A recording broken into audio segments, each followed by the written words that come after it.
Good afternoon, Yankees Nation. This is Ken, and you're here with the ugly truth.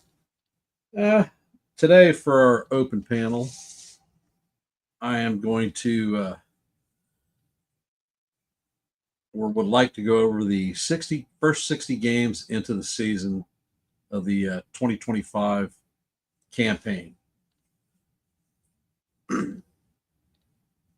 We are on at an unusual time on Thursday. I had grandpa duties this morning and was not able to do my normal 10:15 stream, so I backed it up a little bit. Some schedule events for today. Uh, Obviously, we're here at the 1:30 mark for the Yankees The Ugly Truth open panel. It'll run probably close to an hour or so. Then at 4 o'clock on Joe's channel, NY Yankee Mania, we're going to have a pregame review. Hey, Graham, how's it going, brother? Welcome, Susan. Appreciate you being here. I know that this is an unusual time, and some folks will start hopping on. So I'll stall a little bit, and then we'll get to it. Like I said, at 4 o'clock on NY Yankee Mania, we're going to have the pregame. Then that'll probably run close to an hour or so. Going to hop off, and I will be back at 7 p.m. this evening here on Yankees The Ugly Truth with the play-by-play call for the rubber match of tonight's Guardians Yankees game. Hopefully, we end up with the win. This evening, we have Slade Ciccone of the Guardians taking the bump for, and our ace Max Fried will be on the hill tonight for the Yankees. Ciccone is 1-1 on the season with a 5.28 ERA. Hey, Sean, welcome to the stream. Appreciate you being here, brother. With a 5.28 ERA, it's hard to evaluate him. He's only got 15 innings pitched in the big leagues. Needless to say, we have a limited sample size at seeing him, and vice versa. He has a limited sample size of seeing us and players on our team. Ciccone was a draftee of the Arizona Diamondbacks. He was one of their future stars in their rotation. He was at Double-A and advanced to Triple-A when he was traded to the Guardians in the Naylor trade. So apparently he's done something in the minor leagues. Guardians chose to advance him up to the major league roster, and we'll see what he's got. And Max Fried, he's coming off that disastrous outing in LA where he didn't seem to have control of his four-seamer, and a lot of his breaking pitches were up, and he got hit hard. Hopefully Max is back on the bump and on track, and we'll see the ace that we've grown to come and love for the season. All right. On today's stream, I want to talk, basically about 60 games into the 2025 campaign and see where we sit compared to our counterparts of the 2024 season. In 2024, at 60 games, the Yankees had a 44-19 record and had the best record in baseball. We were first in the East, and this year we are sitting at 37-23, ballpark pretty close to the same record, and still in first place in the AL East. In the 2024 squad with Soto, Rizzo, Judge, and Stanton, our run differential was a plus 115. This year we are sitting at a plus 95. We were actually at 113 when the Dodgers series broke. But after that disastrous Saturday game where we got hammered 18-2, we dropped a lot of runs on that differential. In 2024, at this point, the staff ERA was a 2.79, and that was without Garrett Cole. But we also had a young fireballing Luis Gil that was looking like he was going to be the Rookie of the Year, possible Cy Young candidate, and all-star pitcher.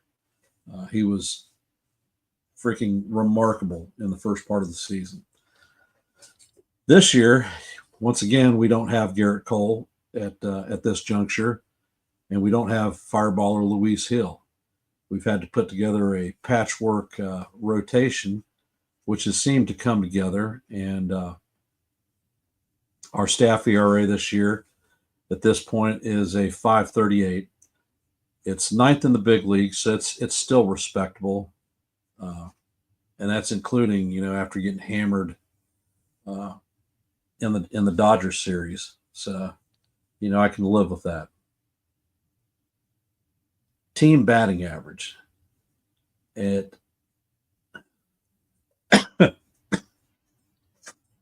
Let's see.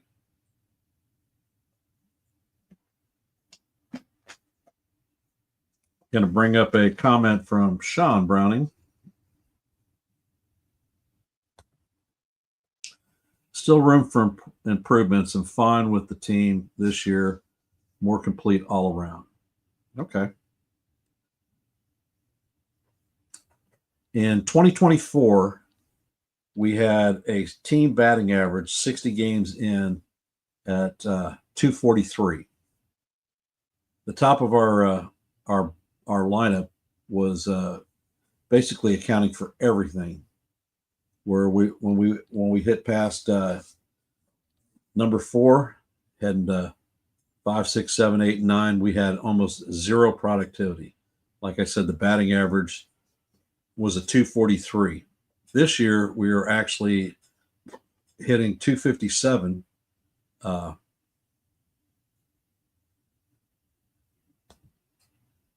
Hey, John the Beagle Dad, welcome to the stream.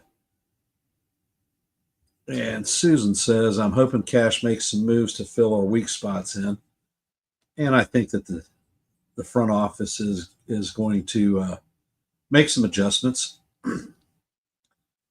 Maybe not the ones that everyone is expecting, but adjustments will be there. We'll improve around the margins. And for goodness sakes, I think that we'll be a more competitive, well-rounded team going into the postseason. In 2024, the Yankees team. All right. In 2024, and welcome to the stream, by the way. I think we had a better record at this point in the season. So while it's easy for the teams to say team has more depth, we did have a better record at this point last year. That is very true. We had a better record last year. Some of the reasons I think that we had a better record last year is we actually started on the road and we played in warm environments. We didn't actually come back to New York until the latter part of April when it started warming up for us. We started in Houston. Hey, Jason, how's it going, brother? Started in Houston, warm weather environment, and we ended up sweeping them. We went to Arizona, another warm weather environment, and we took 2 out of 3 from them. So, we started out much better than we did this season. We ended up going out and sweeping the Brewers at home. Then we went and faced the Diamondbacks in our house, bad weather, and got creamed. Then we went to Detroit where it was freaking snowing and dropped 2 out of 3 there. So we started playing East Coast and cold weather, and our team generally doesn't do that well in the cold. So I think may account for some of the differential. Uh, the 2024 Yankees at this point had 88 home runs uh, with Soto, Stanton, and Judge. And this year we actually have 97 home runs. So definitely wouldn't have thought that. Hey, Stephen B, how's it going? That this team would be out hitting that team. And the key marker for me is at this point, at 60 games in the season, the Yankees had 40 errors. At this point, we've talked about errors. The team only has 25, so we're at 15 less errors than we were last year. So that is attributed to the removal of Jazz Chisholm, additions, or not Jazz Chisholm, Gleyber Torres, additions of Cody Bellinger, Paul Goldschmidt, and all around.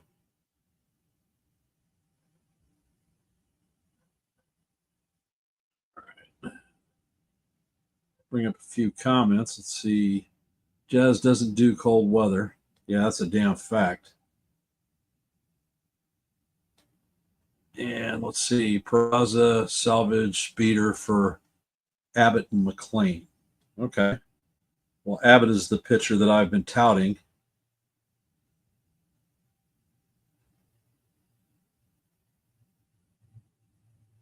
Let's see. Susan has, yet now Volpe is taking over in the errors department. All right.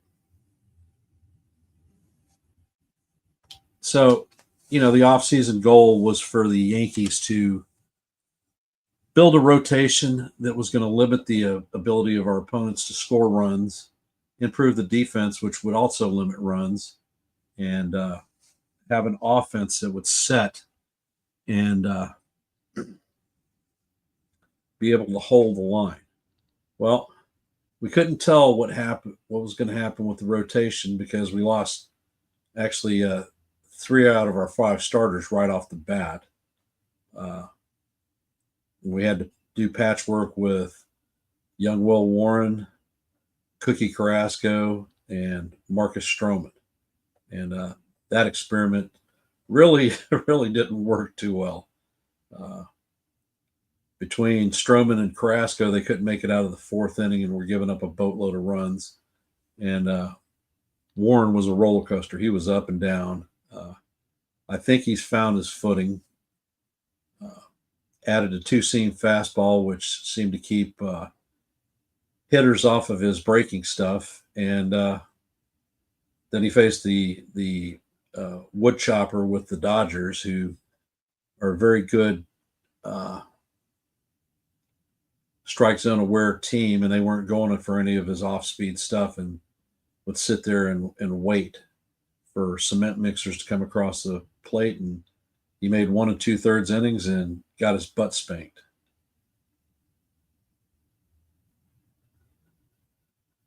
All right, a couple more comments. Susan, Hill and Hamilton are a disappointment. Warren has 1 good game, 1 crappy game. Need consistency. Yeah, with regard to Warren, definitely true. He's a young pitcher and he's feeling his oats. He had 3 major league starts last season, and his starts were not planned.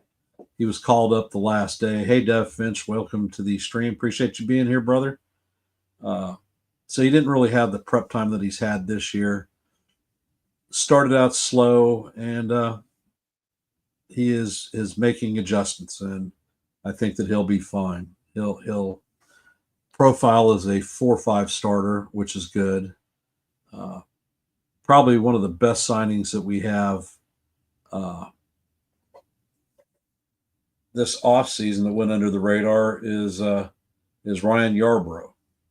Yarbrough has come in and started out as a long relief guy, but when Cookie was crapping the bed, we promoted him and made him our fifth starter in the rotation. And God's honest truth. When you look at comparative numbers for fifth starters throughout the entire major leagues, Yarbrough is number one. He is the best fifth starter out there, and is actually better than 90% of the number four starters. He doesn't throw fast, but he's accurate. His breaking stuff keeps batters off edge, and he has a very low hard hit rate and gets a ton of ground outs and seems to be getting a lot of strikeouts too.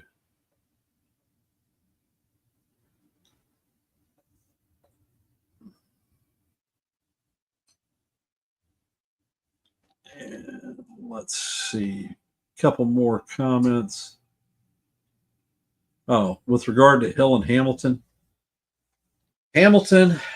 he has fantastic stuff, but he's like a damn pogo stick. He is up and down. Me personally, I think Hamilton is actually a trade candidate at the deadline. I think he's one of the people that we're going to end up moving before it's all said and done. He's got a lot of plus upside. We just haven't untapped it here in New York. And Hill, I mean, what can you say? He is not a pitcher that I wanted re-signed like most Yankee fans, and we got him, and he's doing exactly what I expected him to do. And let's see, comment from Graham. The rotation that was intended would have made lineups cringe. Now we have two real starters, one surprise, and no one can guess can hit. Honestly, Graham, if we actually fielded the rotation that we built, I think that we would probably have the best rotation in baseball.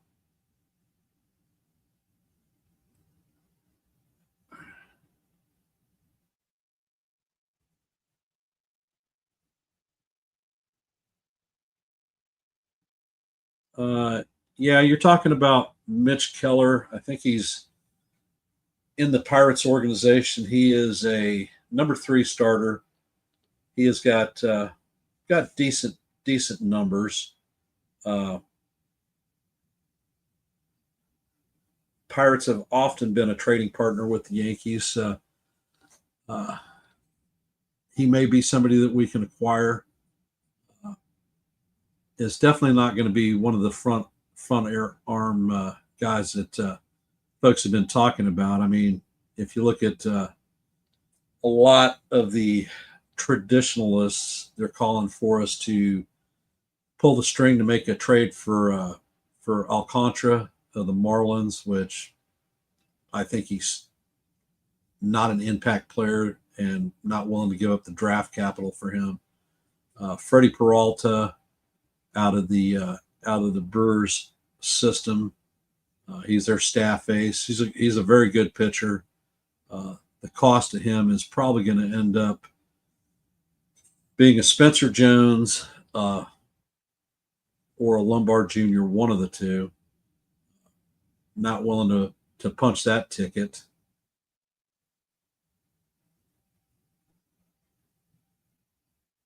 And let's see. From Jake, I think we need a starter badly. Warren Schmidt aren't reliable. Hill may not be the same pitcher. Who knows if Yarbrough can keep this up in the postseason. Guys from the Reds seem good. Okay.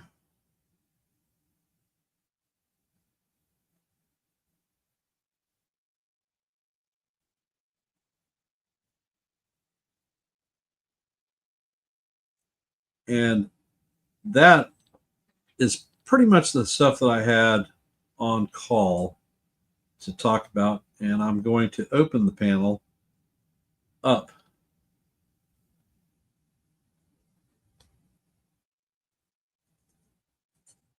And to answer your question, Susan, if the Rangers fall into the trade market, they're going to probably want to move Eovaldi. He would be available.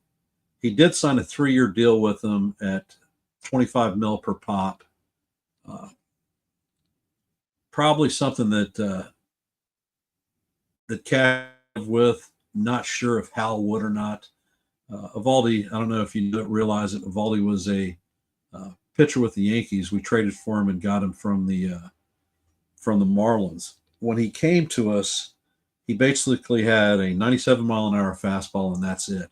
So over the years since he's left, he went to Boston and then subsequently down to Texas, where his game has fundamentally changed, and he has become a pitcher vice the thrower he was with us.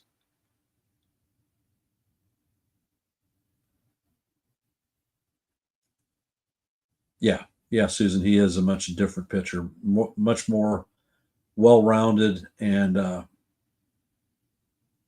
pitcher that I think would fit very well uh, in the Yankee format.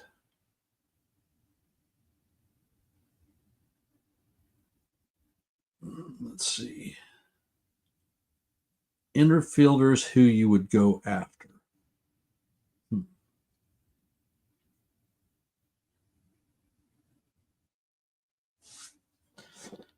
I think, Graham, you're talking about unloading Stroman. I don't think that that's an unreasonable thought, especially now that he has been shelved for pretty much 2 months.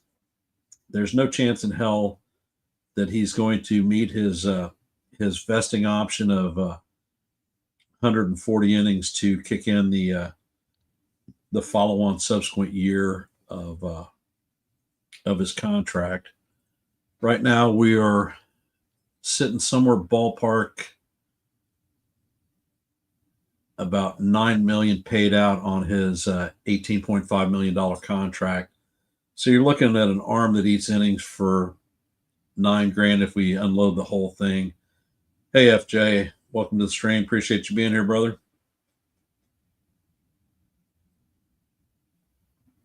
Uh, so hence, we could eat 4 more grand of Stroman's contract and dump 5, and looking pretty good.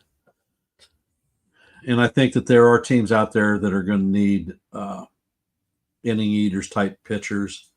I think that Stroman's time here in New York is probably done. If we bring him back from the IL or the minors, it's probably going to be to showcase him, to get him, get talk about him, and possibly move him. And you're right. We tried to unload him, Susan, but the problem was teams didn't want to buy on that extra year of Stroman's contract. Now that it's not even a remote possibility, it may be easier to move him.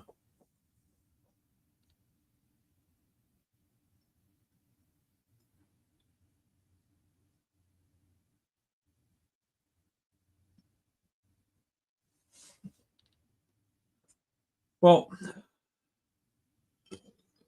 the pitching market, actually, players that are going to be available is going to be a tough tally, because with the reformatted playoff system and the trade deadline being the end of July, a lot of teams are still going to be in competition. And are they going to want to move their assets or trash the remainder part of their season? As we saw last year, there was an anticipated 9 teams that they thought were going to be sellers, and in actuality, it was 4. So five, 4 out of 9 is not a great percentage, and I suspect that we're probably going to see something similar this year. Right now, they've got some of the sellers listed that I thought was very unexpected, as possibly the Diamondbacks, the Brewers, the Braves,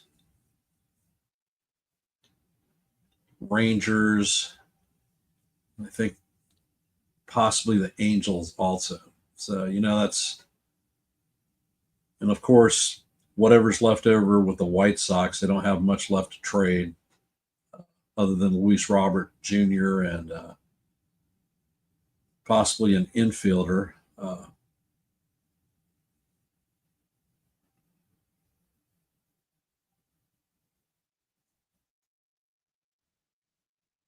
Let's see. Graham says even the O's that they say they will sell, they may well not, but pieces people may really want.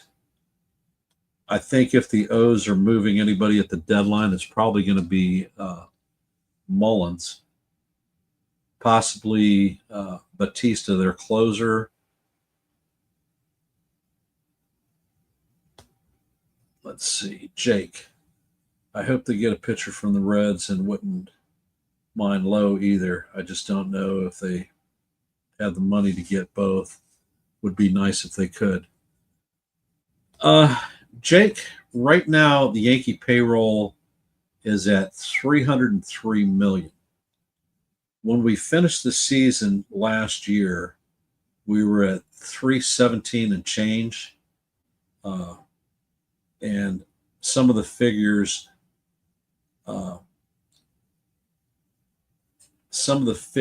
that have come out ballpark is that Hal is willing to take our payroll up to 323.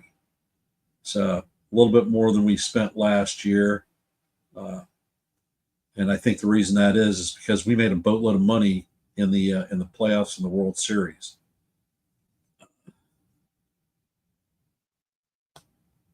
Graham puts out O's closer will cost us. Yeah, the interesting thing with a team like the O's, we're interdivisional, and generally they haven't been willing to trade with any divisional rivals. So I find it hard to believe that they would consider moving Batista to us. And whatever it is, I will tell you because I live here in Virginia Beach, and the Tidewater Tides is the Orioles AAA affiliate. They are loaded for bear with positional play, particularly infielders. What they don't have is any depth whatsoever as far as arms, starters, or bullpen guys. That's why they are looking so crappy this year, is because they've got no reserve to pull on. They didn't re-sign Corbin Burns, and their new ownership group, who was supposed to be willing to spend money this offseason, brought in Tyler O'Neill from the Red Sox and Gary Sanchez, our former catcher. We have Sean joining us, looking pretty spiffy in his yellow submarine uniform. I know, right? Nah, I gotta go to work here soon, but so I had to get ready for work. But I hate this bumblebee outfit sometimes. Can you make the bumblebee sound for us? Bzzz, just a little bit? No. All right. um, but yeah, no, I think our team is pretty, more well rounded. I mean, Goldschmidt's been an absolute steal. I know a lot of fans, we were clamoring about getting Carlos Santana and saying Goldschmidt was washed, or we were wanting, Josh Naylor. But Goldschmidt is outperforming both Naylor and Carlos Santana and Christian Walker even. So, I mean, look, he's been clutch, and then his defense has been stellar. With so many young guns we got, throwing him some terrible balls to first base, and he saved them from errors. Well, I'll tell you what. I've followed Paul Goldschmidt since he broke into the major leagues with the Diamondbacks. I've followed his career, and Goldschmidt is an adamant professional. He learned how to play. He came up from Double-A straight into the major leagues, and at first, when he was up in the majors, he was a freaking disaster at first base. But a former Yankee, Lyle Overbay, took him under his wings, and he taught him how to be a major leaguer. Overbay knew that Goldschmidt was going to take his job, and he was the professional and showed the kid how to play. He was always a hitter, and with the combination of his tutelage, he ended up doing that. Goldschmidt, when Christian Walker was coming up in the Diamondbacks farm system, knew that Walker was going to end up taking over his spot, and Goldie was the professional that trained him how to be a first baseman. Mm-hmm. Walker, was highly sought after this offseason. Defensive prowess, which he doesn't get enough recognition for, plus his offensive bat. Goldschmidt transferred over or was traded over to the Cardinals, and he had the position locked down, so there wasn't really anybody for him to trade. Him coming to the Yankees is a blessing in a way that he can provide that mentorship for Greg Burt or for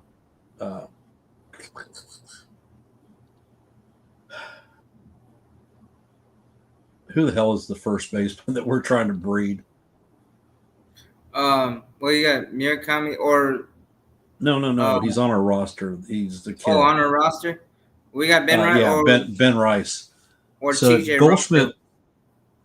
Well, TJ Rumfield's in the minors, and Ben Rice is there in the majors. So Goldie has the opportunity to train the young guy, the next generation, because Goldie knows that his time as a Yankee is not long term, but he can leave an impression on the team for years to come. And in that alone, with his ability to mentor a player, I would have much rather had him than Walker or Santana or Naylor, any of the three, or freaking Alonso for damn sure, because he's a shitty first baseman that can hit. But the front office got highly criticized in bringing him over, and I think there was a longer depth look at what he would do for the organization in the long run. Mm-hmm. Yeah, and part of the criticism, though, I believe is due to we got burnt by a lot of these over the hill contracts. Like, remember Josh Donaldson? Cashman tried to sell us on him when they brought him over. I mean, everyone talks about Cash trying to bring Donaldson over. The objective on that trade wasn't to bring Donaldson over; it was to get rid of Gary Sanchez. He had one bad contract that he swapped for another bad contract. It wasn't the point to get Donaldson to the Yankees, because we pretty much knew that he was cooked when he got here. The thing that I didn't agree with is Donaldson had a jacked up reputation for being a disruptor in the clubhouse, and when he came here, guess what? He was a disruptor in the clubhouse. Got his ass suspended for racial crap, and was basically a pain in the butt the entire time that he was on the roster until he got DFA'd. Yeah. Then we ended up paying 2 years of his damn salary too, without him being here. And then Hicks. I mean, I know we extended him when he was good, and then he just fell off the thing. Had that TJ on his arm, and then couldn't throw out, which was a big part of why we kept him, was the fact that he could throw the ball home from center field and gun the runner out.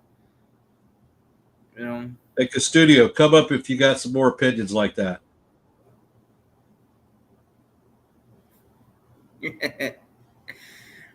Jackass.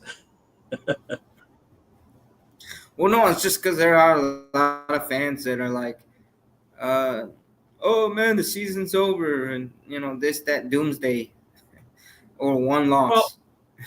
Well, brother, that's the Yankee fan base. We are extremists. Well, not we. Most Yankee fans are extremists and see the cloud of the sky is falling on a regular basis. Right. You started hearing the rumblings after we got taken by the Dodgers. Mm-hmm. The thing that's funny to me is the Mets followed up with us going to LA, and the Mets are kicking the crap out of the Dodgers. Dodgers aren't hitting anything. So it's funny how they get up for the Yankees and then the Mets come to town and they're like, oh, Oh yeah. can't hit anything. Otani Well, had, I yeah, and think, I mean a lot of. strikeouts last night. Mm-hmm. So for me, it's sort of comical looking at how the fans have reacted. And last night, let's see, I've got a cure for him. Give him a paintbrush and a pot of whitewash and have him go. All right, Roger that.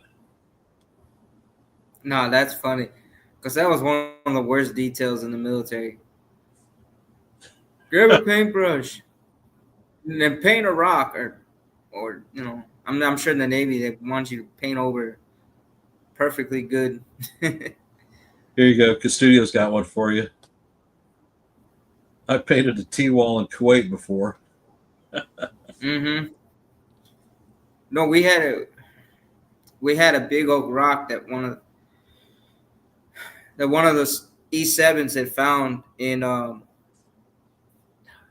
what was that place over in Washington State in Spokane or Yakima training grounds, and he brought it back, and we had it, and we brought it back and forth to Iraq with us.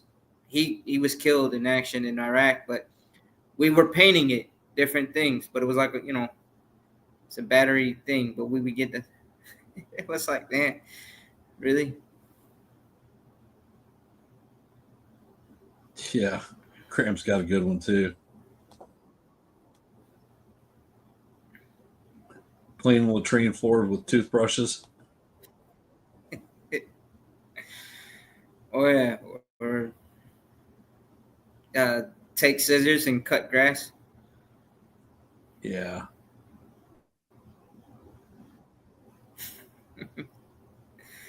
Yeah, Jake, you're Oh right. yeah. We are But no. bringing up a comment by Jake. I don't think the season is over, but it seems like a pattern with us where the team they struggle at mid-level pitching a lot and then swinging for the fences, strikeouts, and just what I'm seeing. Well, I'll tell you what. When Jazz hit that home run on Tuesday, I just saw the writing on the between Jazz and Volpe when they both uh, hit the home runs. I knew that last night they were going to be swinging for the fences.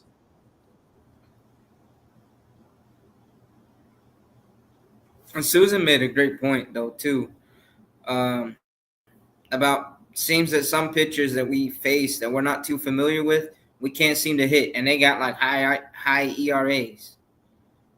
You know. Well, And part of that, I'm going to tell you, part of that right off the bat is Ortiz last night. He averages almost 6 walks a game. right. You've got to have patience with pitchers that are that crappy. And you know, the Yankees are notorious for the one pitch outs and swinging at crap that is nowhere near the strike zone. Right now, Yeah. hey Max, how's it going, brother? Welcome to the stream. Right now, with Judge does not have a Bellinger or a Goldschmidt behind him that's protecting him. Those guys are slumping. They're doing very badly. So pitchers are not willing to try to challenge Judge. And last night, you saw that he took 2 walks. He had a couple of hits, but in the ninth, when it was on the pressure time, what did you see? Slider low and away, slider low and away, slider low and away. That is Judge's kryptonite. He can't lay off the damn pitch for some reason, and he's pressing to try to be the man. And it And got then him he last stares night. at a ball down the middle.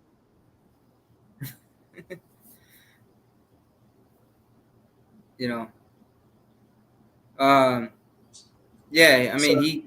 Looking at the 2024 roster, their numbers compared to this year's team, we're not we're not giving up as many runs. We are committing less errors. We're hitting more home runs. Uh, they had a better record by 5 or 6 games right now at 60 games in the season.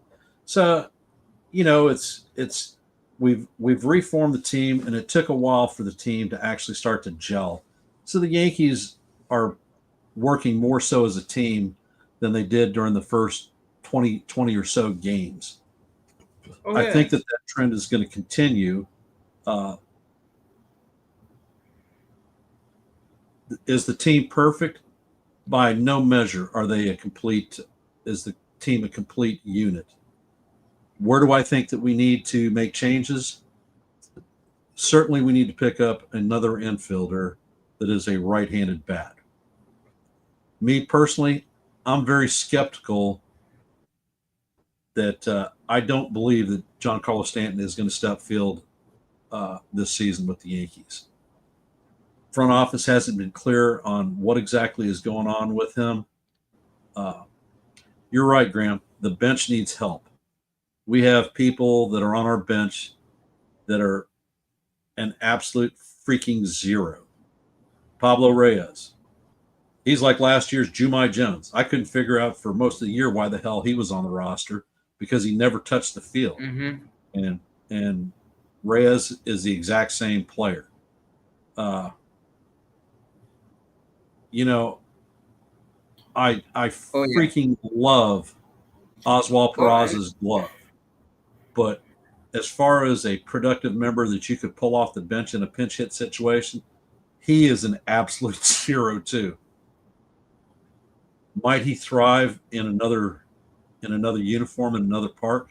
Perhaps, but he's not helping the Yankees out, and I think that he's actually a viable trade candidate. Um, yeah, and it may Raza may be one of those ex Yankees that end up being playing internationally, like Tyler Austin, Luke Voigt, and you know a couple other guys. But yeah, I mean, and then Susan was asking about management keeps changing with the subject when it comes to Stanton, and I mean, it's hard to tell because I heard they were gonna say they're looking at possibly starting his rehab, but they haven't given a definite answer on it. okay, if And he was the one thing that's been constant with Stanton is he has pain still, but it's manageable. What the hell does that exactly mean? It's manageable by well, him playing every other game. It's manageable by him playing 3 times a week. Do you want a Stanton that only can play 3 times, takes up a bench spot, and uh, it's curious whether he can actually produce, not hitting regularly. I see that Joe from NY Yankee Mania has hopped in, and want to give you a shout out and say, hey, appreciate you being here, brother.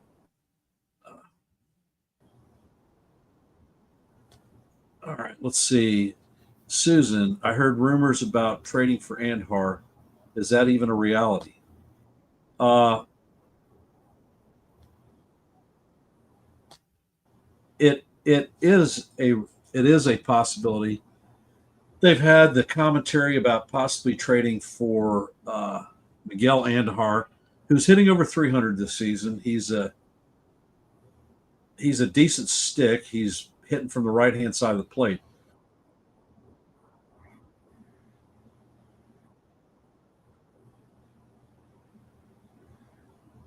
Another name that's been well, mentioned, and I think he just went on the IL, was we just saw him in against the Angels, is Yohan Moncada. Uh, Moncada is an all right glove, nothing to write home about. yeah, He's that got some catcher. pop in he's got some pop in his bat. Uh, would he be an expensive piece to trade for? Probably not. That's an outside possibility. to me, I rank that as like a Joey Gallo type trade. You've got a guy who's got the potential to hit the long ball, but are you willing to take the risk on it? And honestly, I hate What are three trading with true the A's. outcomes? Every time we trade with the A's, we get a person who is broke dick. So, do we want another broke dick person?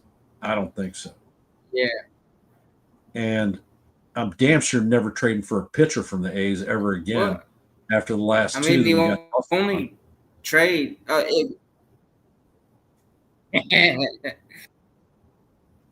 Oh And yeah. then and then the No, I last was and gonna then the say that last because I mean the, Scott the Brosius, we last traded for him. Uh, yeah, what year was that?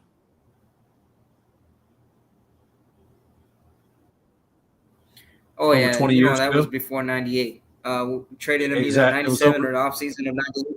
Yeah, So that was 25 years over ago. 20 years ago, and we've been smoke tested on Sonny Gray, freaking that knucklehead,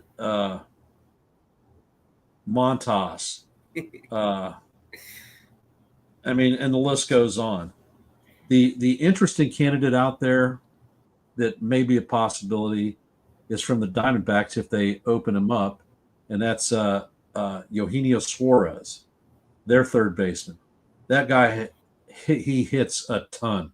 He is a monster with regard to the home run. He has hit the ceiling in Chase Field. He's hit him out of the park in numerous. I did a play-by-play call where he hit four home Yeah, runs in one night, and he is an average glove with plus power and definitely a right-handed bat.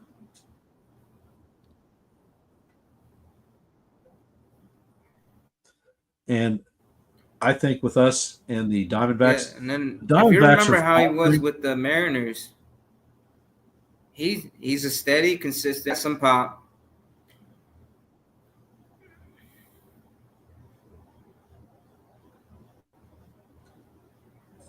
The compatibility issues with us and the Diamondbacks, I think we actually align for a very very good trade possibility. The Diamondbacks have been faltering because their back end of the rotation arms have been uh, have been on the shelf. AJ Puck and Justin Martinez. Martinez just returned, but they've blown 8 games in the last 2 weeks out of the pen itself. Uh, and pieces that we have that could help them. Uh, a guy who uh, I'm not a fan of.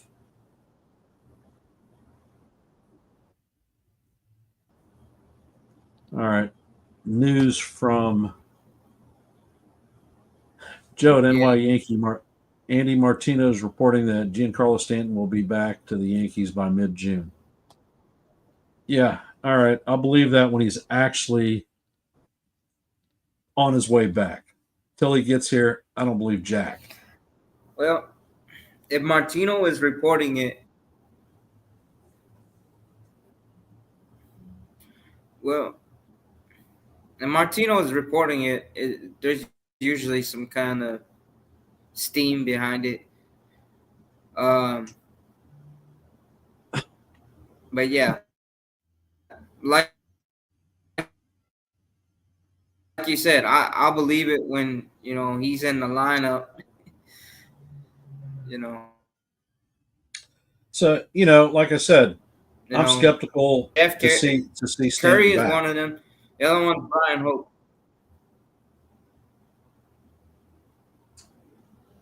Yeah,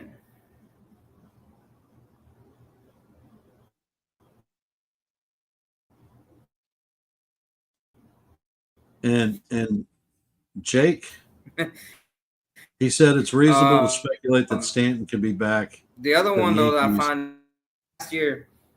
Remember we? You're freezing up, brother. Oh, let me try and refresh. Okay. Uh, yeah, it's reasonable to expect that he could be back by mid-June. It was also reasonable to expect if he was experiencing pain after the World Series and during the World Series that the Yankees training staff would have actually done something about that too, but they didn't. They waited until spring training to show, and all of a sudden now it's a problem. And a guy that we were relying on to be a one of the water carriers for uh, big hits hasn't had one at bat with us.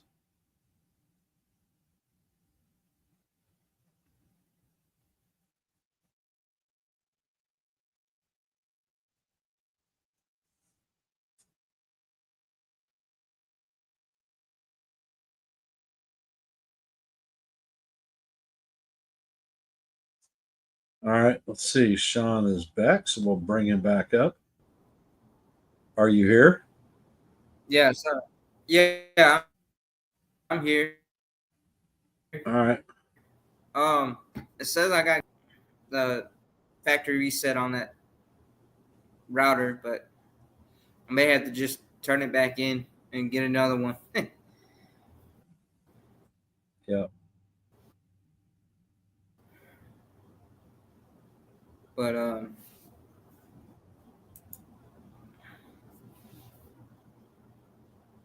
And Jake brings up a comment. yeah, the can you hear me all right? Yeah, just fine. I generally think that the Yankees have no clue when he's coming back. I'm with you, brother.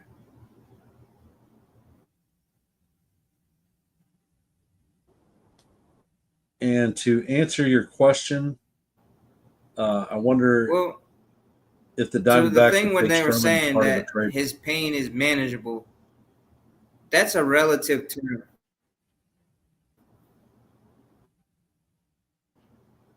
Withstand. I mean, and with anybody, because everybody, how can he play with it? I mean, batting practice is one thing, live BP is another, but real game, a whole week of games, that that's a whole matter of not a whole variable. All right. And to answer Graham's question, I don't think that the Diamondbacks would take Stroman as part of a trade package because they have a starter that's coming off the shelves. Uh, Efrod. Efrod is coming back from the IL, and we'll swap right into Burns' slot.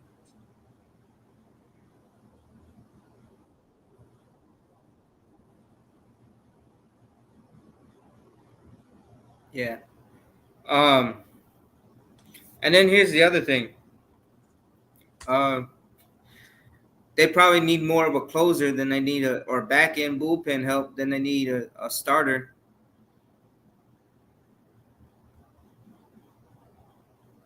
Well, I think that if we send the Diamondbacks somebody like Hamilton who can help now, possibly even a Clayton Beater, a combo trade where they could get a couple of decent arms into their bullpen.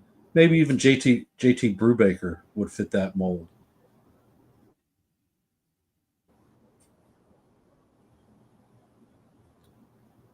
Yeah. Um, Yeah, no, Jason, you and can count Custodio, Reyes I as think being. that Go ahead. I was gonna say, yeah, I think he's gonna be gone once Stanton comes back and they activate him. His days are numbered, Reyes.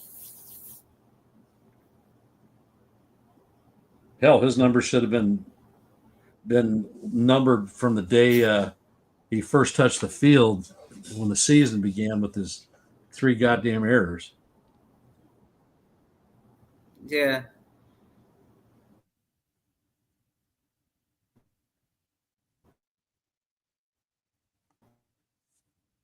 Yeah, Graham, I know that we have to make a decision on Brubaker, and that's why I'm thinking that he could possibly be part of a major league trade package.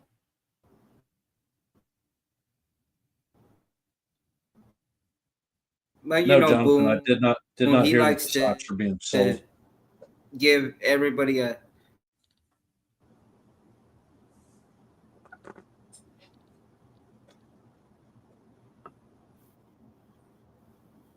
Jonathan, where'd you hear that?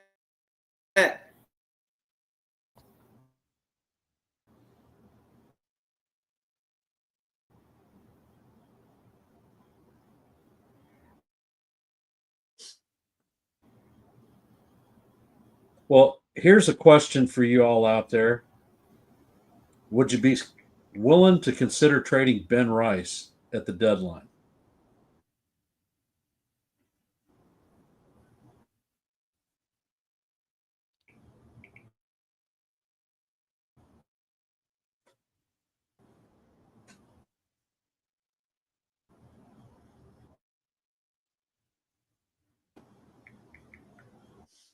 Graham, that's a distinct possibility, that's for sure. It's just a question of seeing who's willing to be a trade partner.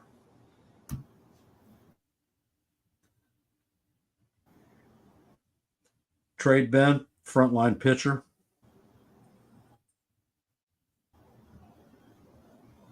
Wow.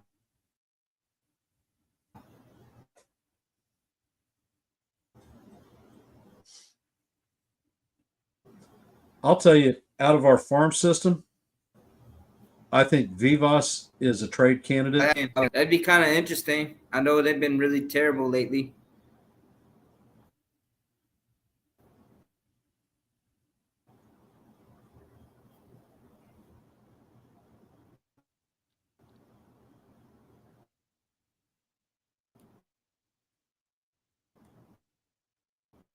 Jake, the only way that you see Stanton and Rice in the lineup at the same time is going to be if you're putting Goldie on the bench, playing Rice at first, and DH and Giancarlo.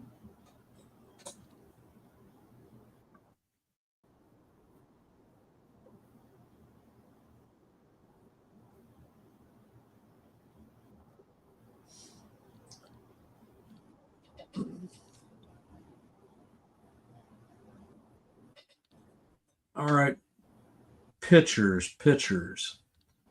Well, let's see. You've got Andrew Yeah. Abbott of the Cincinnati Reds that I would seriously consider. Uh, Freddie Peralta is one of those guys that could have upside. Not a chance in hell for Alcantara.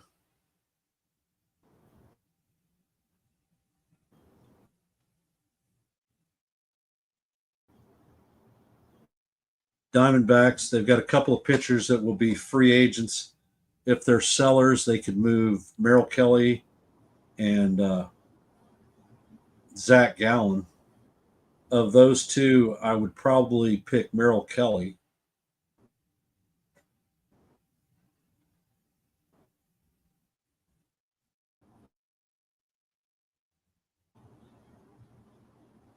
Yeah, I'm sure. I'm sure that the teams would be willing to take uh, Rice and a Peralta instead of Jones deal because Rice is major league ready. You're talking Jones, one possibly 2 seasons. Plus, teams don't like. Well, for Peralta, he's not a rental because you've got another year of controllability with him. So it's actually a year and a half.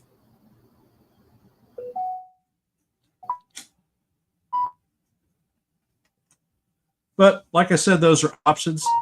The Yankees have some moves to be made. It's just a question of who they're willing to move.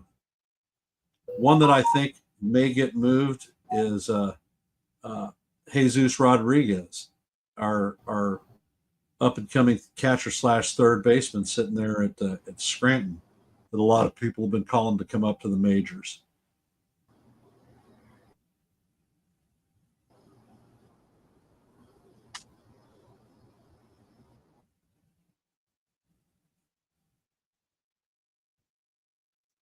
But the long and short, whenever you're talking the trade market, if you want to get something good, you're going to end up giving something good. But yeah.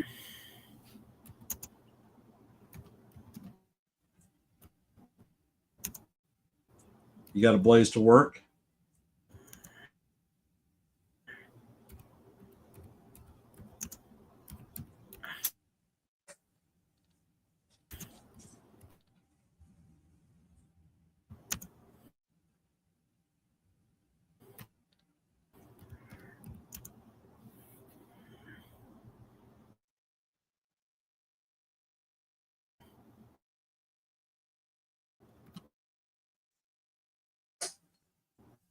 All right, folks. It seems that Sean is frozen again. We've hit the hour mark on the stream, so I'm going to go ahead and shut it down here shortly.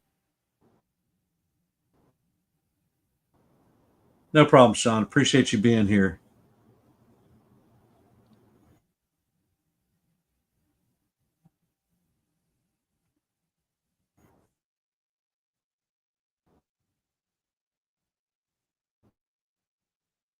Susan, I definitely understand that. If we're going to lose a frontline player, I want somebody that we have at least a little bit of controllability. I don't want to see a person like Rice get traded for somebody who's going to be walking out the door at the end of the season. All right. Like I said, we've hit the hour mark, and I want to thank everybody that's been here for the stream. I appreciate y'all's support. Before we shut it down, if you could hit the like, if you're not subscribed, please subscribe and share this channel out. We are at 109 subscribers and would like to hit the 125 milestone sometime this century. And recapping the schedule for today at 4 o'clock on NY Yankees Mania, we're going to be holding a pregame show for the upcoming game. At 7 o'clock here on Yankees The Ugly Truth, I will be doing the play-by-play. And a half hour after the game is over on Late Night Live with Jason Custodio, he'll be holding a post-game review. Plus, he tends to do a little bit of the post-game interviews, and he has trivia games that you get to play too. So it's a little bit of fun across the board. If you haven't been there, I recommend you hopping in and giving it a shout. Like I said, I'll be calling the play-by-play tonight. Hopefully we will see much better things on our horizon with a Yankee win and a series win. And I will end in customary fashion with, let's go Yankees. See y'all in the funny papers, and thanks for being here.